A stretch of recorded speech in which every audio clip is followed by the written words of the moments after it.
is the Really Good Email Design Trends Past, Present, and Future webinar. I'm really excited to go through a bunch of past trends we've seen in the email marketing world, talk about some of the trends we've seen in use the last year or two, which we've done, both our teams at Litmus and Really Good Emails as well have done a lot of work kind of researching, identifying, and talking about over the past year or two.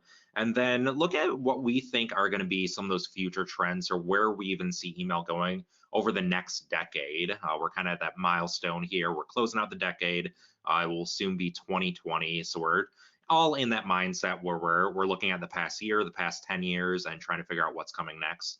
So we're going to try to address that in this webinar. So I'm Jason Rodriguez. I work for Litmus. I'm the guy you usually see on all of these webinars. I'm joined today by Matt and Mike from Really Good Emails, and then Lily from Litmus. But I want to take a chance for everybody to introduce themselves. Matt, maybe let's start with you. Hey there, I'm Matt Helbig from Really Good Emails. I lead up the head of community over at Really Good Emails, do our Feedback Friday series on a weekly basis, and look at all your wonderful email submissions. That's basically what I do. Nice. Lily? Hey, I'm Lily Worth, and I'm an email designer and production specialist at Litmus. So I design the emails that we send out to our subscribers and customers, and I also set up some of the campaigns, QA them, and deploy them as well. And Lily's also our kind of resident expert on design trends for sure. And she's been doing a lot of awesome writing over on the Litmus blog around design trends that she's been identifying lately. So obvious choice for having her on this webinar because it's right in her wheelhouse. Mike, how about you? Hey everyone, I'm waving, but I just wanted to say thanks for having us. I keep the lights on at Really Good Emails due to Matt's work and some other people, and I focus on strategy in email and a few other things, but kind of a basket case of all things at Really Good Emails. Nice. I think we're all in that situation, all doing, and that's like the curse of the email marketer. You just have to do pretty much everything all the time.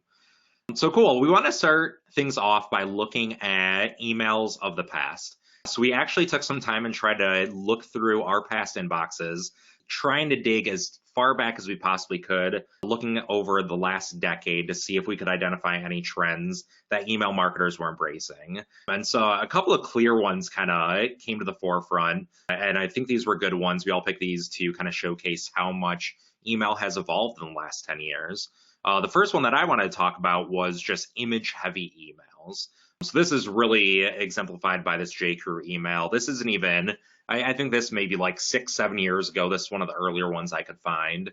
But this is kind of par for the course for a lot of emails, especially of the last 10 years, where the entire email was built using images, which is awesome because it looks great. And this is a trend that is really prominent still today in the retail world. Brands want their emails to look good. They want to show off products. And the way they do that is through photography. But everything in the email is going to be images as well, including that text, including the CTAs. So it's one of those trends that has been in the industry forever. It's been really prominent over the last decade or so. But fortunately, we're getting to a point where this isn't really typical of every sender out there anymore, which is good because that actually helps out. The more text you can build in your email, it helps out with accessibility and readability for people that have images disabled or non-sighted users that are using some sort of assistive technology. So not uncommon for brands to be sending stuff like this, especially in the past, but one of those trends that we've seen really heavily over the last 10 years, still today a little bit, but is getting better as people try to create more accessible email experiences. And things like using web fonts and different types of graphics and illustrations and SVG and all that kind of stuff come into play to create those cooler experiences for subscribers. Great, I think I can take this clutter layouts one. Awesome. Yeah, so just with these clutter layouts, lots of content, not much hierarchy, not personalized or anything. These very tightly packed layouts. It's hard to focus on what they actually want to offer you. So I think in some of these previous examples we saw, it's basically just a print ad that's kind of sliced and diced into an email.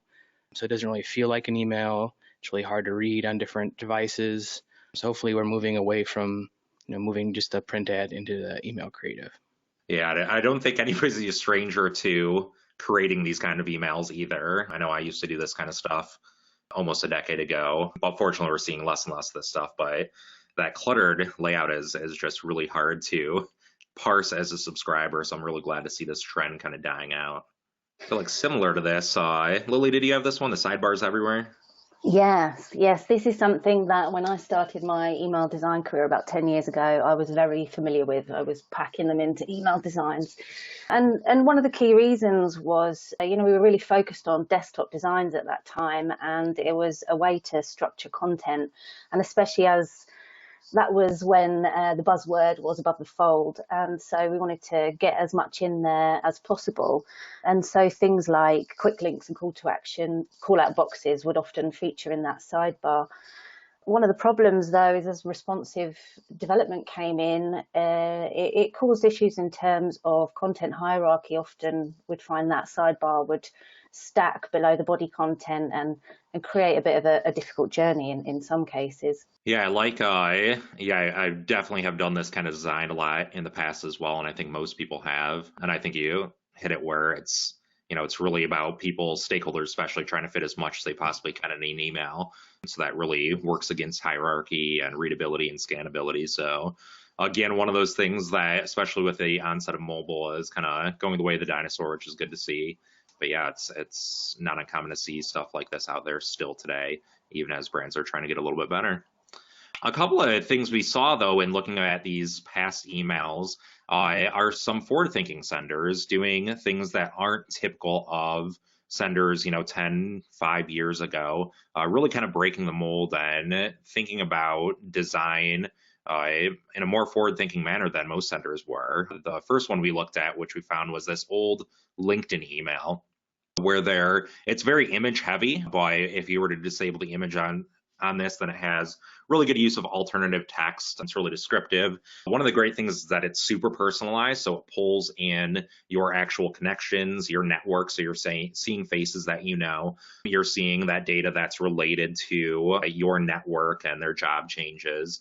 And this really kind of cool complex grid layout that really stood out at the inbox because nobody was really sending emails that look like this kind of mosaic type layout. Another one was this Spotify email, which this is the time of year where Spotify is sending out their kind of year wrap up emails. If you open up the application, you can see your top artists, top songs, all that kind of stuff.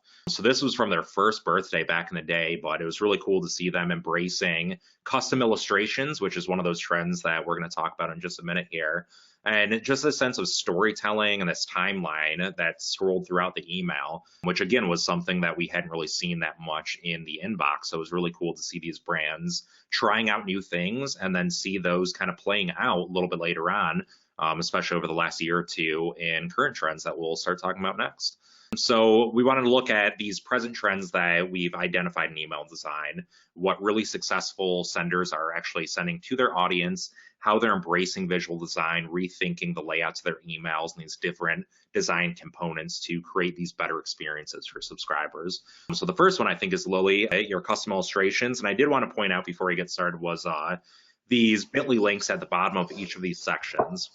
So really good emails, and Litmus, we've created these custom collections on really good emails that allow you to browse through a bunch of different examples of these different trends. So not only the stuff that you'll see in the webinar, but a bunch of other stuff as well. So feel free to check out those links. We'll post those as well in the follow-up blog post because we might be moving through these pretty quickly, but definitely check those out for some cool examples of all these trends that we're talking about today.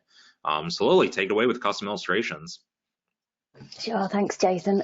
Excuse me. Custom illustration. So this is a trend that was hotly tipped to be one of the biggest of this year. Behance had put it in their annual post about the incoming trends as the top trend that they could see. So I think one of the drivers for this trend is how a lot of brands are now using illustration as a key component within their brand identities. So custom illustration is actually being used across many different areas of design and many different channels in marketing. But it's also, as brands try and make more cohesive journeys for their customers, they're bringing some of the things that they're using in other areas of design into the inbox. The great thing with custom illustrations is that they can really sing to a brand's values. So you can see here with this Help Scout example, they're displaying one of their values, which is diversity. something that could potentially be quite hard to show with photography.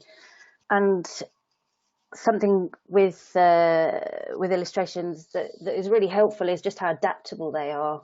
They can be easily repurposed. You could change just the colours and repurpose it that way, or take elements of an illustration and create a new composition. And what's great in terms of the brand side of things is that they're very playful, and they show a human side. Reasons to use custom illustration is just how expressive and unique they are. You can really adapt a style and make it your own, which helps you to stand out in the inbox. And of course, just how flexible and reusable they are makes them really cost effective too. Good times to use custom illustrations, obviously if they fit with your brand, and if you have the resource to build out a reusable library of assets. And also because of how cost effective they are, a great reason to use them is if you don't have the budget for photography. Cool. Yeah, I feel like custom illustrations are one of my favorite trends that I've seen. As an admitted kind of comic and picture book nerd, I love seeing that kind of stuff make its way into the email world and seeing those two areas blend. And so I love seeing custom illustrations. And again, that collection that we posted has a ton of different examples. This next trend I'm going to go through is just more thoughtful visual design in the inbox. So again, check out the collection and really good emails. We'll post this in the blog post as well. But this is kind of speaking to readdressing that former trend of using really cluttered layouts, those sidebars, trying to fit as much as possible into an email campaign. So we're seeing a lot of brands, this is a great example from Marvel, that are embracing really solid, well-tested visual design principles that come from things like print, that come from the typography world, the kind of traditional advertising world, and applying that to email to make a better experience for their subscribers. So in this example, they're embracing white space really heavily, so it's not as cluttered as some of those past examples that you've probably seen in your own inbox. And it really helps, especially because Marvel's a design-driven company, and they make tools for designers. So showing off that sense of visual design really meshes well with their brand. But for even with brands that aren't necessarily design-focused, this better, more thoughtful visual design really helps with that user experience, and a lot of times with accessibility as well. This example from Carrot, it does a really good job of creating hierarchy, that difference between that kind of relation of importance between these different elements in an email by using things like the colors. They have that black headline, the staggering cost of fertility treatments, and then they have that lighter colored, smaller copy for the actual body copy. This aids accessibility and readability for a lot of users because it allows them to scan through that content easily, pick out the things they need to focus on. In this example too, they're using that left alignment on that longer block of copy, which is a really good accessibility kind of best practice for people that have any sort of reading disability. That left alignment usually helps out with that as well. So using that visual design, it makes for a better experience. It makes for a very visually appealing experience as well. And it can also help out with people's sense of trust when it comes to creating that sense of trust with an actual brand. So not only are things more visually appealing, not only are they more readable and usable, but there have been a lot of studies that have looked at people, what their first impression is based on. So one study said that people usually make a first impression of something visual in 50 milliseconds, which is an absurdly small amount of time. But that visual, that first impression affects so much of their opinion of a brand and a company, of their trustworthiness. Another study said that 46.1% of people that were in this study said that visual design is the first thing they use to base whether or not a company is credible. So that visual design, that more thoughtful design, that better kind of putting your best foot forward in your email campaigns could go a long way to not only creating these better experiences for subscribers, but instilling the sense of trust in your subscribers as well, so that they think you're a credible sender. They're more likely to click through to your website or to your app or whatever you need them to do and just trust your brand. And a lot of that happens first through visual design as opposed to something like copy or overall email strategy. So I think you should always be more thoughtful about your visual design. There's a lot of good books, a lot of good articles. We could probably link out to a couple of them in the blog post around visual design principles. And so definitely study up on that kind of stuff. Look at things like the use of white space, hierarchy, alignment, the effective use of imagery and graphics in an email, all that stuff that helps increase the clarity of your email message, how accessible and readable it is for users. And then there's a lot of principles that can be put to work in your emails to really focus the subscriber's attention on key parts of the message, like the CTA, like a main article or product feature, whatever you happen to be sending. And so definitely look more into more thoughtful visual design and see how that can help out with your own email campaigns. Yeah, and as we go through designs, as we go through these darker designs and other designs throughout the rest of the webinar, just keep in mind of those things that Jason pointed out, because you'll see those elements repeated for almost every category and into the future. I think we've established a design layout and hierarchy that allows people for accessibility, but then we've really kind of figured out how people are skimming emails. And so as we go into darker designs, just keep that in mind. Again, that collection is there at the bottom, and we'll share that later. But if you want to go into the first one, I think it really just comes out from people are embracing this dark mode, mostly when laptops started embracing it as well, to allow you to go like Gmail in dark or like do your whole Mac in dark. And so we saw Marvel before, but this is in contrast of how Marvel is doing, white background. Here they are doing black. And when we talk about white space in terms of like visual hierarchy, giving some breathing room between the visual elements and the text and headers and subcopy, again, it doesn't have to be white. We say white space, but it doesn't have to be white. It can be just space. But here you've got this inverted pyramid where, big image goes to H1 kind of title text and then into a paragraph. Again, you'll start seeing a lot more of these, I believe. And what's really cool, and we'll get into some other colors as well, but I think dark mode opened the gate for background colors to change dramatically. And we saw that in 2019. A lot more emails are changing the background of their emails. So we'll go into the next one. This is with Real Good. And why I like this one is because it also points out to a lot of people are still doing white backgrounds. And so when you do a dark background, there's such a high contrast that it really does stand out. And so using this element for strategy is a good method because it's different and it brings a little bit more attention. So if you're trying to do an announcement for, let's say, a webinar like this or a new product, terms of use, it's something you need people to really pay attention to and stop for a second. Breaking the mold of what they're used to is a good way of using dark mode. And lastly, dark mode doesn't have to be black. All it does is it's just show high contrast. So this one from Lucid Health, earlier in the year, is a darkish blue color, and it's a little bit softer on the eyes.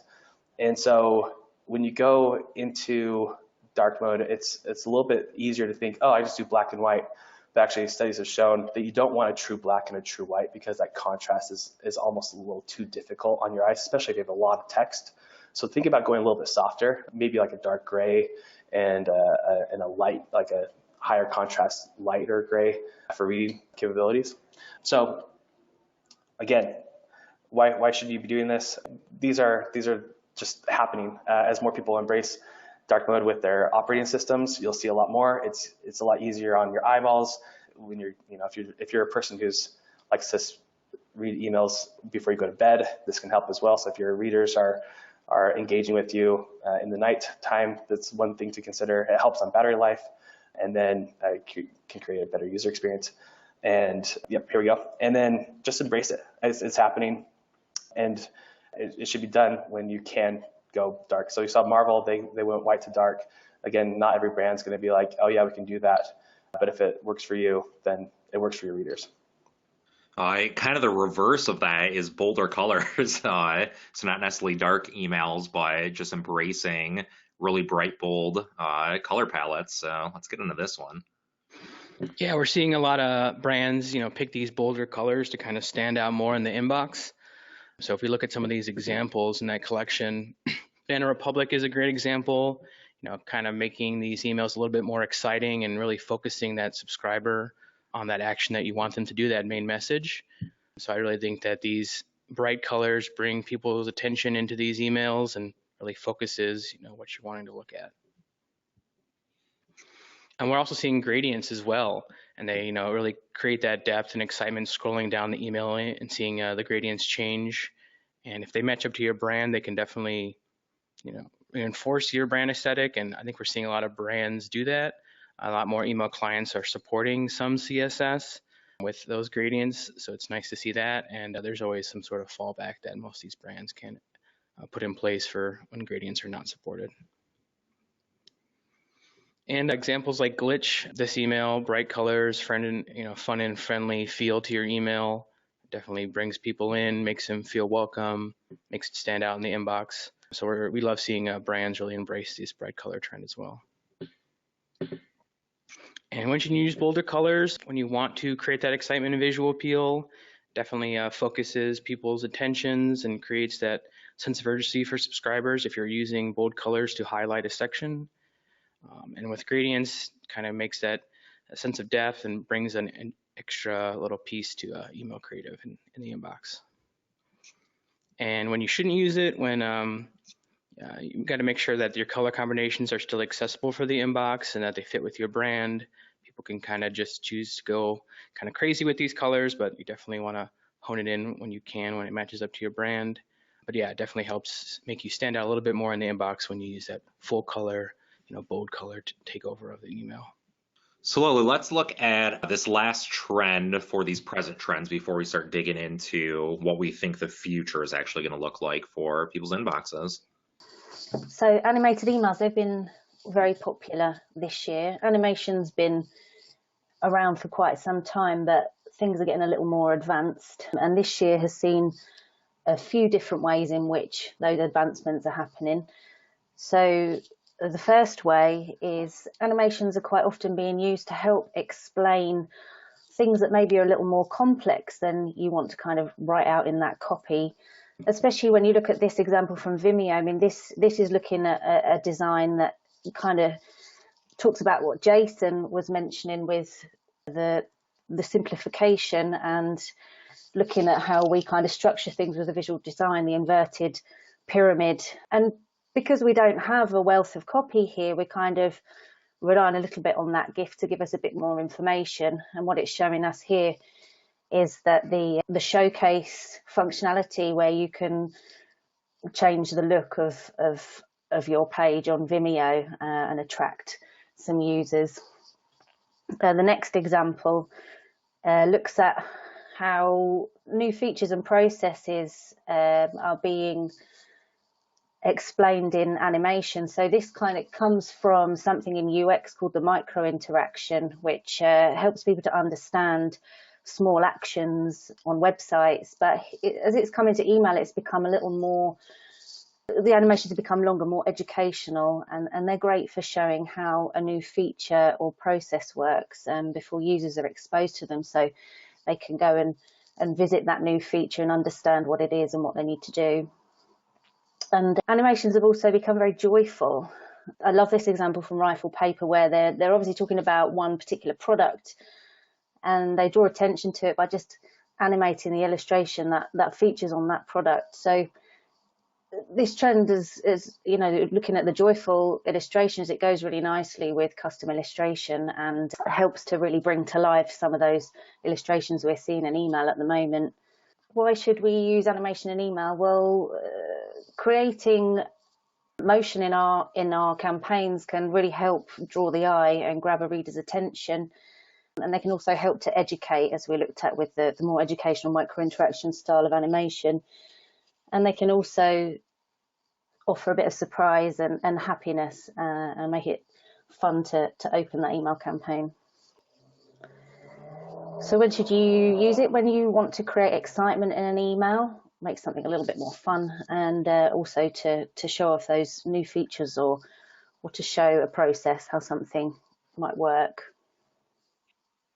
Awesome. Yeah, I love animation emails, especially like that's something we've done a lot at Litmus when we launch new features, is do some sort of animated GIF. We once did like an interactive tour experience when we launched Litmus Builder, which is our kind of online IDE for building emails.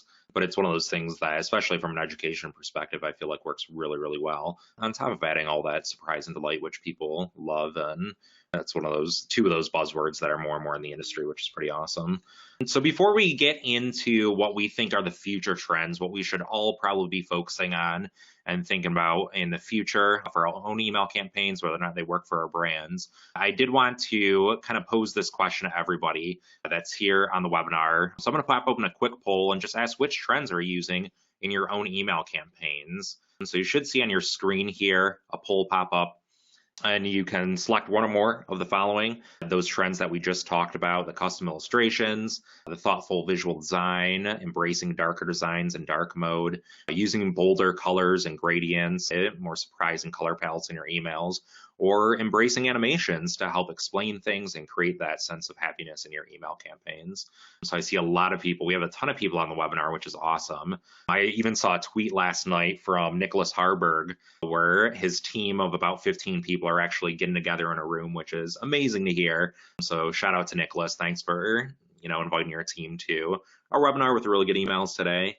So I'm seeing the voting slowing down, so I'm going to close it in just a second here. Looks like a lot of people are really embracing that more thoughtful visual design. So looking at getting rid of those cluttered, kind of sidebar-y, unfocused email campaigns, which is awesome to see. I think bolder colors and animations are the next ones up, followed by custom illustrations and dark design. So it looks like dark mode is it's still kind of in the works, but getting there, which is awesome. So let me hop back over here. So thanks for everybody to participating in that poll. We'll try to share that in the blog post as well. A little bit of research, kind of lightweight research in the audience, see what everybody's focusing on. Right now, though, we want to talk about what the future holds for email design. So we've looked at the past trends. We've looked at some of those present trends that people have been using over the last year or two. So what does email look like in the next 10 years or so? So the first one we want to talk about, which I'll dig into here, is using even more animation in email. And so we looked at those examples that Lily showed us, but we're going to see that taken to the next level. One thing that we've started to see, and we'll probably see, especially Lily, you kind of identified 3D stuff as one of this leading trends. It's supposed to start breaking and getting bigger the next year or two. So people embracing things like animation with other trends that are going to be happening, like 3D animation. Or 3D graphics rather. So you can see this really cool 60% off go through this Black Friday headline for this Design Moto email. So we'll probably see animations combined with these other styles, these other trends to take them to that next level, which should be pretty cool to see. The other one that I'm excited to start seeing too, and we've seen a couple of people embrace this, is using animations with kind of non-traditional elements in an email. So most animations you think of are in like that hero image, that kind of product feature image, something like that. But we see an example here from DPDK, which is an agency, where they're using animations on their actual CTAs. So really, really drawing people's attention to that call to action. So I'm excited to see where people take this kind of stuff into like headings, or even animating like the backgrounds of like body copy or something, just drawing the eye in different ways and creating these different experiences for subscribers. So I definitely expect us to see animations combined with these different non-traditional elements to create these new experiences. And then the final thing was using different types, different methods of animation. So most people are used to using animated GIFs in emails, but we're probably going to see different types of animations making their way in email campaigns. So this is something that Lily and the email team did recently in an email for Litmus, talking about that dark mode for, we just released testing on iOS 13 for dark mode, but we use this kind of lights on, lights off switch. It was right around Halloween. The theme was perfect for it. But that animation, those two ghosts that are hovering near the iOS device, those are actually an animated PNG, which allows for that transparency in that image, but still allows for that animation, whereas traditional PNG files don't. So that's a completely new technique that's getting wider support across email clients that we're looking forward to seeing. Beyond that, really embracing CSS animations as well. We expect to see better support for CSS animations, which can be super, super powerful across email clients in the future, which should allow more senders to embrace animations and start to take their emails beyond just that static design, that static layout that we've seen so much in the past and really stand out in the inbox. So I'm really looking forward to that. So again, we're looking at why we might see this trend in the future. A lot of it breaks down to that better support for different animation methods, so things like CSS animations and animated PNGs. And because they're super effective, people love animations and emails. That's why animated GIFs have been so popular for so long, because they tend to be really effective. They tend to really focus people's attention, create that sense of happiness, that sense of delight in their email campaigns. So we expect to see that taken way further in the future. So I'm really excited for that in my own inbox. So there's going to be some really exciting trends coming in from sort of graphic design and UX design spheres. I think what we're going to find is that design styles are likely to become more retro inspired, and we're going to start looking back towards some of the big 20th century movements, things like Bauhaus and Swiss design. The reason that this makes for a good trend is that it can really stand out against the emails that we have in our inbox today, the more modern designs. I started getting a few kind of retro inspired emails recently, one from Bugsnag, and then the next slide shows one that I'm really enjoying receiving at the moment by Abstract. They also in this header use some really strong abstractions, breaking up the copy and the image. So abstract design was something we saw in 2019, looking more along the lines of sort of off-grid compositions, but word on the street is that it's going to get more extreme and abstractions are going to get more fierce. The reason being is that it really helps to draw attention. It draws the audience in and they're kind of forced to try and make sense of what it is that they're looking at. So it's a bit of an attention grabber. And as a juxtaposition, futuristic design, we may see a bit more of this coming in as well. This is a great way of creating visual content because you can be very imaginative with it. We obviously don't know what's ahead of us. We don't know what's in the future, so you can really dream up some quite exciting and engaging visual content using this type of design style.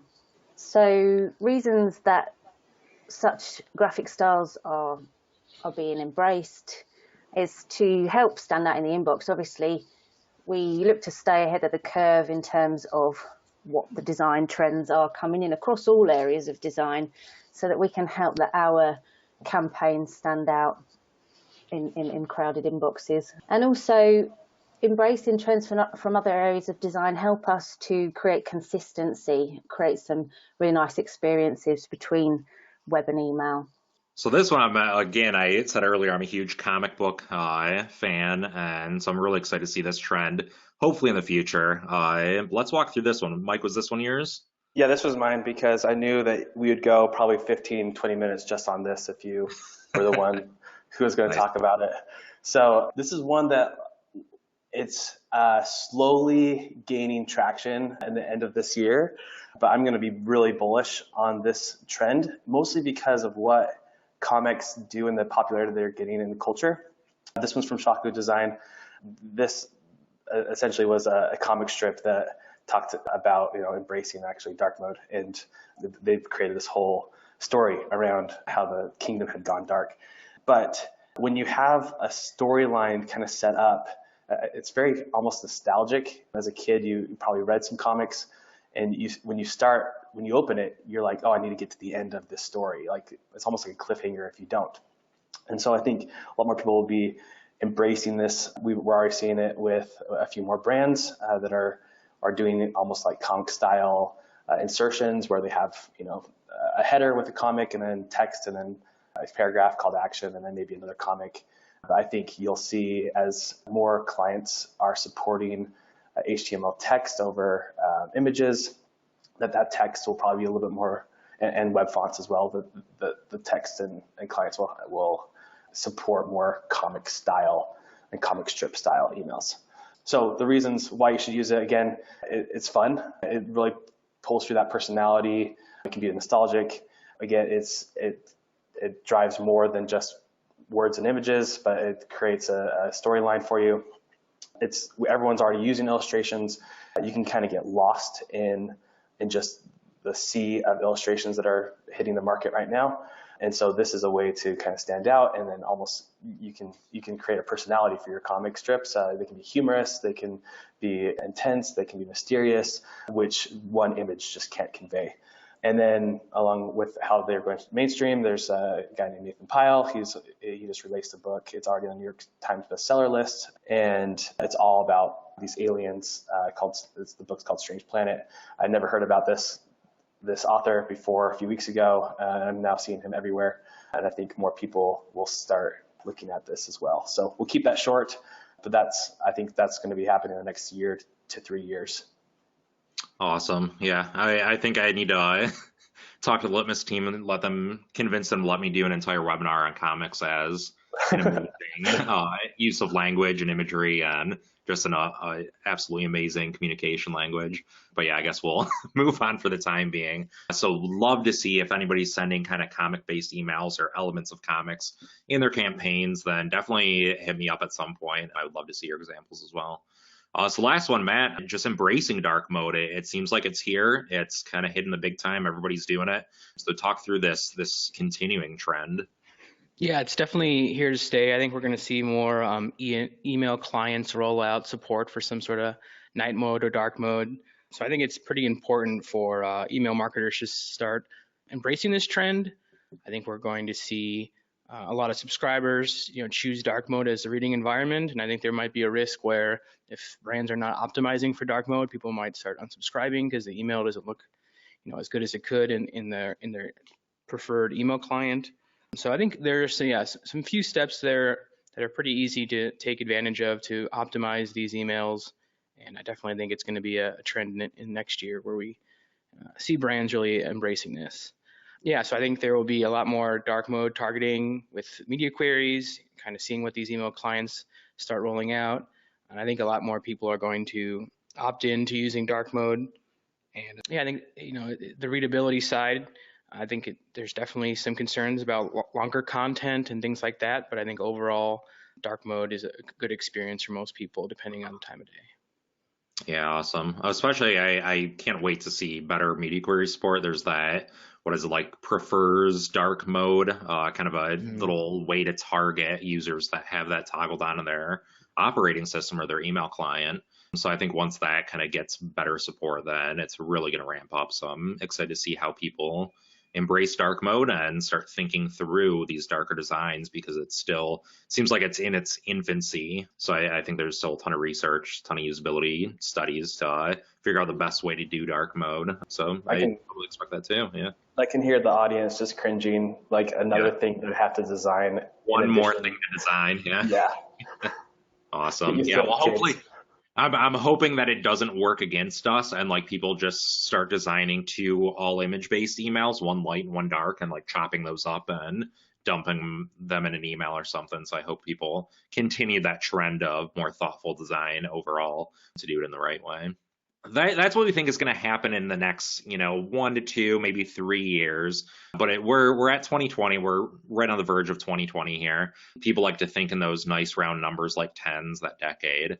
So we're talking about this when we were prepping for the webinar, and just wanted to throw out our kind of pie in the sky ideas of what might be happening in the next 10 years in email. So I'd love to hear from all of you about what you think that looks like. I think the most obvious things we could probably expect are an increased focus on interactivity. So creating those more interactive, engaging experiences right inside of the inbox, whether that's through basic things like hover effects on your CTAs, to more advanced stuff like, in inbox checkout experiences, product switchers, actually doing some really cool surveys and stuff like that. But I think a lot of that's going to be driven by AMP for email getting wider adoption, which is coming a lot sooner than I think a lot of us expected. There's a lot of different inbox providers that are committing to support AMP for email, which makes adding that kind of interactivity potentially a lot easier if you have the infrastructure to support it. But I guess let's just go down, and maybe Matt, start with you about what you're really excited about, or what you would dream email to look like in about 10 years. Yeah, so I think video and podcasting, I think a lot of people are trying to consume shorter amounts of content. I think email could be a very good channel to promote some of that content. Yeah. So I think hopefully we can see more and, more support and better support for video and audio within emails if people want to interact with that content. I think 3D would also be great with, the idea that you can open an email and, place an object in AR within your house and kind of see it, see like a chair, what it might look like right from the email, and make a purchase that way. So I think those two are probably the biggest ones that I'm most excited about. And then just overall better, modern email clients starting to support the HTML and CSS so we can start doing fun things in email again. So, Lily, how about you? Well, I hope that we lose some of these legacy email clients, or that we get a bit more support for a lot of different things. I feel as though the email community are very experimental, which is such a great thing, and we're always kind of pushing towards new things. I hope we can kind of get some more web experiences into email. I think there's some incredible experiences out there, and I know that as a community we do try and push towards these things, but we're often held back by some of these naughty email clients. Nice. Mike, how about you? What would you love to see in about 10 years? Yeah, so since we're focusing mostly on design here, what we didn't leave off here was just personability and personalizing these emails, like almost like Minority Report style, where everyone knows everything about you and you're getting the email that you need at that specific moment. But when we look from a design perspective in that sense, location aware I think is going to be really big, since most emails are opened on mobile now, on cell phones. And so it's going to be tapping into where you are, where you were when you opened the last thing, and then kind of tapping into AR and virtual reality. I think you'll be able to view things in place. So, if you open up an email from Starbucks, it tells you, it can already tell you where the closest Starbucks is based to where you in your city. But the next thing would be open up an AR and see 2 blocks down in Street View that Starbucks and the offer that it has today. And I think that would be really cool in 10 years. Yeah, that'd be awesome. So yeah, I'm hoping again too, like the rest of you, that within 10 years we drop a lot of support for those legacy clients and modern ones keep embracing more current technologies and better support for HTML and CSS, maybe opening up some APIs around augmented reality, or even doing kind of limited type JavaScript or scripting in your emails would be pretty cool.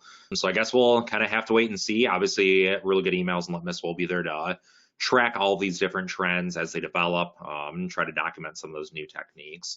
We both try to do a lot of this kind of stuff in our own email campaign. So one last poll for everybody before we get into our Q&A section. So I'm going to pop open the poll real quick, and just feel free to let us know if you would like to subscribe to either Litmus's newsletter, Really Good Emails, or both of our newsletters. Again, we saw that example from Litmus, our own email campaigns, where we're embracing not only that dark mode design, but also different ways of doing animation with APNGs. And so if you want to keep seeing that kind of stuff in your own inbox, keep an eye on these current trends and these future trends as we document them on the blog and in webinars and all that good stuff. And then see what Really Good Emails is doing, because they do tons of research through their own, their massive collection of different email designs and trends. Then definitely check that out as well by subscribing to Really Good Emails. So I'm going to give everybody another minute here. No worries, you're not going to offend us if you say no. We'd rather have an engaged audience and subscriber list than people that just sign up because they feel pressured into it. Awesome. Well, thank you, everybody. With that, I think we have about 10 minutes left to get into some questions. So, Whitney, what do we have in question land? I haven't been paying too close attention to GoToWebinar, but lay them on us. Yeah, thank you everyone for sending in some great questions. We actually got a lot of good questions in the GoToWebinar chat and on Twitter. So I've just been going back and forth and looking at them. I think we'll kick off. We have a really good question about, how are there any tips for ways to include more thoughtful visual design elements and more plain text styled emails? This person, the biggest hang up they have with using visual elements is that the majority of their audience uses Outlook. Okay, yeah, so that's a great question for especially, if you're sending those kind of plain text like emails. I think the big ones are really around the size of the font. the color of the font, and just like the overall weight of it. So it's for those kind of emails, it really comes down to hierarchy and introducing that sense of hierarchy. So it's not just one long blob of text that nobody's really going to look at. And so if you can create that kind of scannability by sectioning things into different sections using headings and then using, larger font sizes or darker color text for those heading level elements and creating that kind of contrast those more thoughtful design elements or practices that you're probably going to want to work into your email campaign. If you're sending purely plain text emails, which you should be doing with all of the campaigns that you sent as that different MIME type in your email, or even if you're just doing that as kind of a practice, which a lot of people do for like transactional type emails, you can use things like asterisks, hashtags to kind of section things off, adding some more white space in there with like breaks between different parts of the email, stuff like that could help introduce that kind of hierarchy. Anybody else have any comments for that? Yeah, true plain text won't have any tracking on it. So if you want to make it look like plain text, that's awesome. And actually encourage that you do some plain text within your year of strategy, because people are going to be expecting, if you're sending campaign after campaign after campaign, promotion, sale, blah, blah, blah, and then they get this plain text email, it's very different. And people stop and like, oh, why did they send me this letter? And those can have dramatic click-through rates. But again, it kind of depends on what your audience is looking for. But like Jason said, you want to make it at least look visually appealing.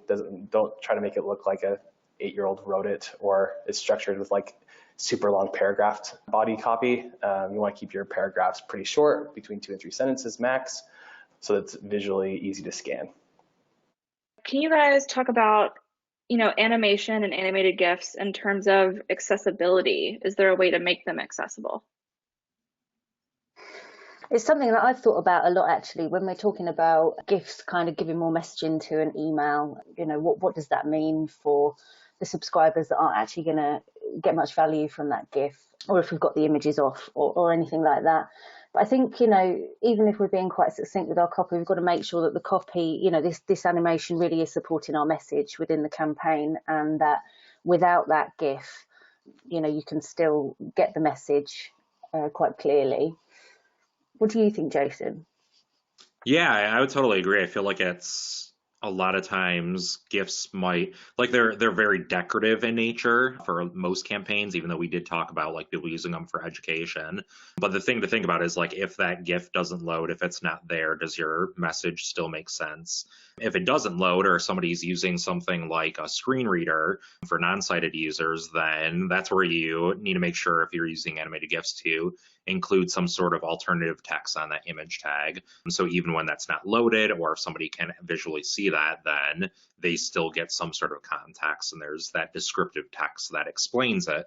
Unless it's purely decorative, then you would just have that kind of empty alt tag, because it doesn't mean more to that message. It's just there for that kind of decoration standpoint. But yeah, I always recommend people, like, one of the best things you can do is to, when you're testing for accessibility, run it through a screen reader, read it out loud to yourself. There's a bunch of tools that allow you to do that. Litmus, we actually have accessibility check built into the Litmus platform that allows you to read a transcript of what something like a screen reader would, or what an actual screen reader, in this case NVDA, actually reads out loud to the user, and it lets you listen to an audio snippet of that as well. So as long as it makes sense, both in and out of content, or with and without that animated GIF, then you should be pretty good from an accessibility standpoint. Yeah, I think the emails that we actually put on really good emails too that include GIFs, definitely going back to Lily's point, supports the email. It's not like the main message of the email. Yeah. So I think it's a little unfair to make someone wait 5 seconds to actually understand what what the offer is or something. So I think if you're optimizing for that first frame, having that Outlook fallback and having it support the overall message of the email, that's what a successful GIF looks like. Cool. Maybe let's talk a little bit about, the difference between B2B and B2C audiences when we're talking about things like custom illustrations. We have a couple of people messaging in that, they don't really use custom illustrations for their B2B company because they are perceived to be less serious and a little bit too fun, a little bit too common for B2C audiences. How do you guys feel about that? Yeah. Sorry, Jason, carry on. Oh no, I was just say real quickly, it's everything in email. It depends on your brand, your audience, what your strategy is, what your goal is with each campaign. So if you're in one of those one of those industries that something like custom illustrations is perceived as less serious, then don't embrace it. Use what works for your brand. But I would say that there's a lot of brands out there that are kind of disrupting some of these different industries. I think of the finance world, and you see companies like Simple or Stripe, these different payment providers and banking companies that do embrace these kind of things because it adds a little bit more personality. It can, again, be used to illustrate more abstract concepts more clearly. So there might be ways that you can still use these B2B type or these custom illustrations for B2B audiences. But really, it just depends on your goals, what works for your brand, and what works for your subscribers. Yeah, I think off the back of what Jason has said there, I think there's other ways that you can look at it as well, in as much as there's some kind of middle ground. So custom illustrations obviously can be a lot of fun and joyful and playful, but there's things like, working with iconography. There's some great kind of icon styles out there that are quite illustrative, but obviously very formative as well. And, they give a lot of information without being too, fun, jovial, not business-like, I suppose, if that's the concern. Yeah, I would say too, there's an infinite variety of illustration styles. So while the ones we looked at today and like in those collections that we're linking out to, most of them are kind of that joyful, fun, kind of quirky illustration style.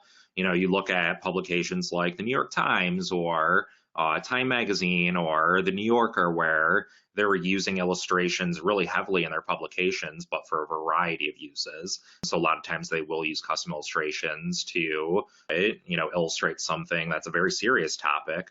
I think there's a ton of examples we can take from the print world, especially, that we could apply to email for a bunch of different use cases. Yeah, I know we're all out of time. My last comment here is that this is a comment we hear every single month almost is, yeah, this works for B2C, but it doesn't work for B2B. Yeah. And I think what we covered today is more of a visual element that allows people to capture information easily and scan it. So you go back and you say, well, we do B2B to lawyers and they won't appreciate dark mode. And I want to push back on that thought, because they're still people. They still read emails just like you and I. And actually, because you're thinking of it in a B2B sense, may be hurting you.